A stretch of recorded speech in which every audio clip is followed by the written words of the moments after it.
Hello guys, welcome back to my channel. আমি সোমা। আমার চ্যানেলে বন্ধুরা তোমাদের সবাইকে ওয়েলকাম। বন্ধুরা, কয়েকদিন তো বাড়িতে ছিলাম, অনেক আনন্দ হয়েছিল। দিদিমা মারা গেছে ঠিকই, যতটা দুঃখ তার সাথে আনন্দ রয়েছে, সবার সাথে দেখা হয়েছিল, সবাই একসাথে অনেক কয়েকদিন কাটালাম।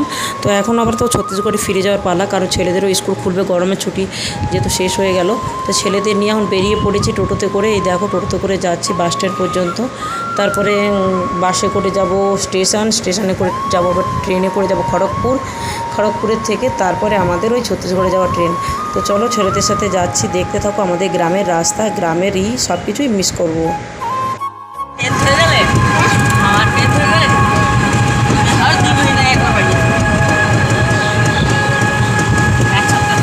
তখন আরও পড়ার চাপ বেড়ে যাবে রে বাপ।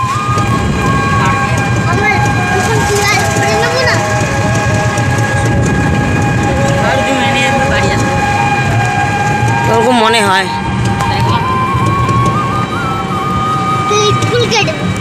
স্কুল যেতে হবে।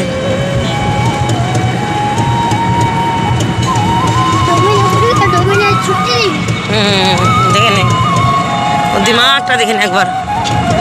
স্কুল যাবো, এক সপ্তাহ ছুটি নেবো, আবার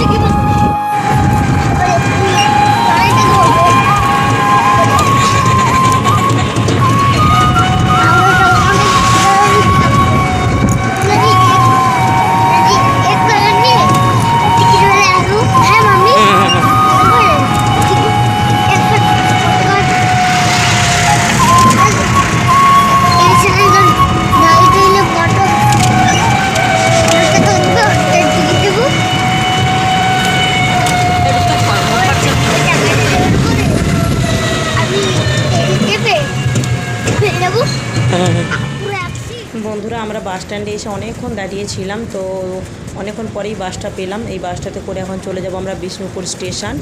তো দেখো চারিদিকে কীরকম শাল গাছের জঙ্গল, তার মাঝখান দিয়ে আমরা বাসে করে যাচ্ছি।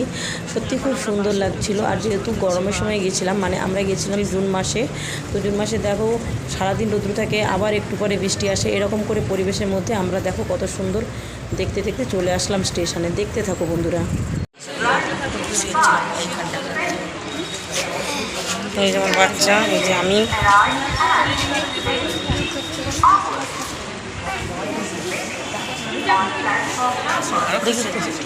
কেন স্কুল যেতে হবে বাড়ি যেতাই? তো যাওয়ার সময় আরো বেশি খুশি হচ্ছি, স্কুল যেতে হবে বাড়ি যেতাই। শোনো শোনো, টাকা আমার ভালো লাগছে।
ধর,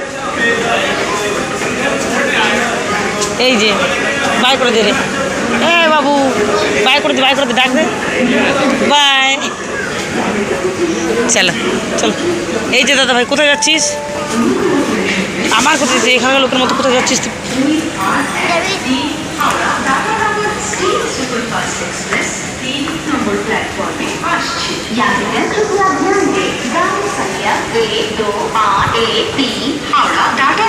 स्टील सुपरफास्ट एक्सप्रेस प्लेटफॉर्म क्रमांक 3 पर आ रही है।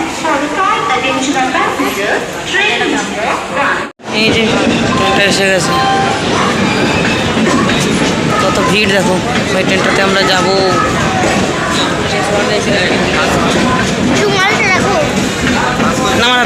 আমার হাতে দে।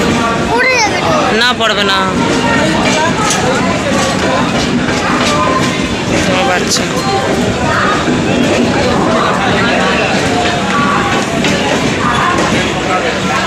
এই ট্রেনটাতে এখন উঠবো।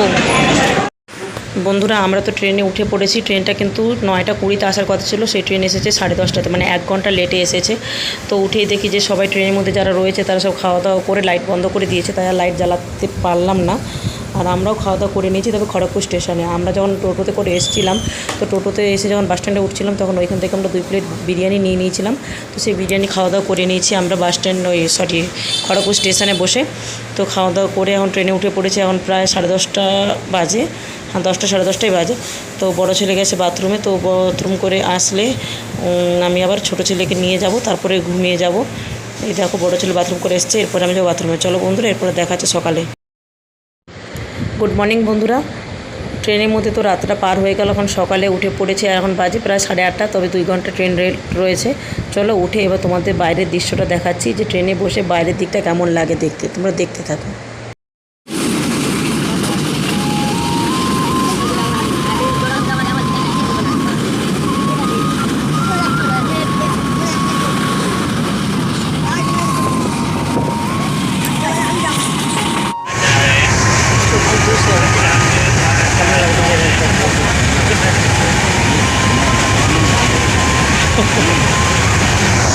চলো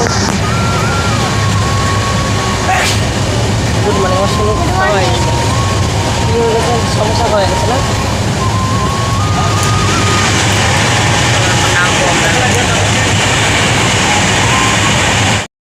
তো বন্ধুরা আমরা ট্রেনে থেকে নামার জন্য রেডি হয়ে দাঁড়িয়ে রয়েছি।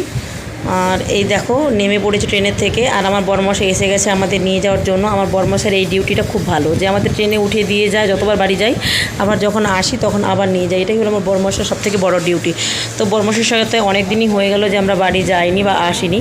তবে এরপরে ইচ্ছা আছে দুর্গাপুজোতে বরকে নিয়ে বাড়ি যাব, বাঁকুড়ার বাড়িতে। তো চলো বন্ধুরা, এখন আমরা স্টেশনের থেকে বাইরে যাচ্ছি। আর এই দেখো ছেলে আর আমি।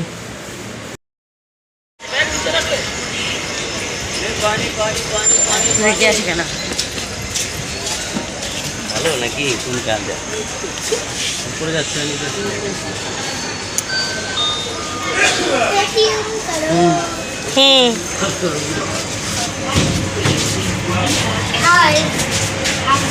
বাবা ধরে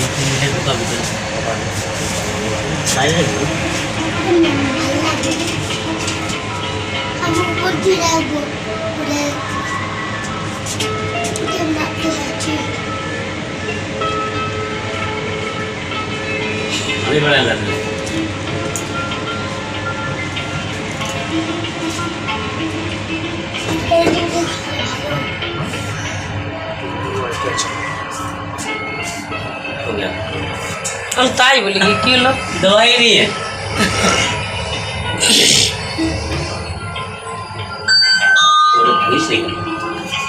আরে কলে তো জলই নাই, শুধু এখানটায়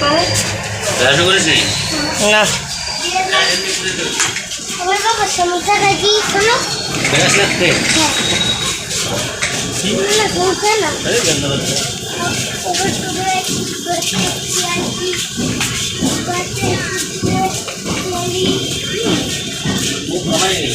এই দিক দিয়ে বেরো,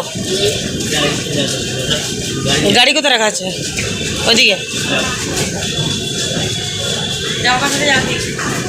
থাক। তো বন্ধুরা এই দেখো এখন আমরা স্টেশনে থেকে বাইরে যাচ্ছি। আর বরমশাই টিকিট কাউন্টারের ভিতর দিয়ে যাবে, ওর সামনেই রাখা রয়েছে বাইক। তো বাইকে করে আমরা চলে যাব বাড়ি। তো এই তোমাদের দেখিয়ে দিলাম যে আমরা বাঁকুড়ার থেকে আমরা ছত্তিশগড়ে পৌঁছাতে আমাদের কতটা রাস্তা লাগে বা কতটা দিন লাগে। একদিন বেরিয়েছি, তারপরে দিন এসে পৌঁছেছি। চলো বন্ধুরা আজকে ব্লগটা এখান পর্যন্ত, এরপর দেখাবে নতুন একটা ব্লগে। বন্ধুরা টাটা, বাই বাই।